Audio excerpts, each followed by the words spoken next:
नवरात्रि के छठे दिन हम माँ कात्यायनी की पूजा की कथा सुनेंगे। इनकी उपासना और आराधना से भक्तों को बड़ी आसानी से अर्थ, धर्म, काम और मोक्ष चारों फलों की प्राप्ति होती है। उसके रोग, शोक, संताप और भय नष्ट हो जाते हैं। जन्मों के समस्त पाप भी नष्ट हो जाते हैं। माँ दुर्गा की छठवीं शक्ति कात्यायनी की उपासना करने से परम पद की प्राप्ति होती है। इस देवी को नवरात्रि में छठे दिन पूजा जाता है। कात्य गोत्र में विश्व प्रसिद्ध महर्षि कात्यायन ने भगवती पराम्बा की उपासना की, कठिन तपस्या की। उनकी इच्छा थी कि उन्हें पुत्री प्राप्त हो। माँ भगवती ने उनके घर पुत्री के रूप में जन्म लिया, इसलिए यह देवी कात्यायनी कहलाई।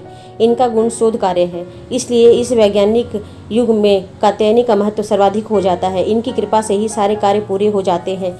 ये बैद्यनाथ नामक स्थान पर प्रकट होकर पूजी गई। माँ कात्यायनी अमोद फलदायिनी है। भगवान कृष्ण को पति रूप में पाने के लिए ब्रज की गोपियों ने इन्हीं की पूजा की थी।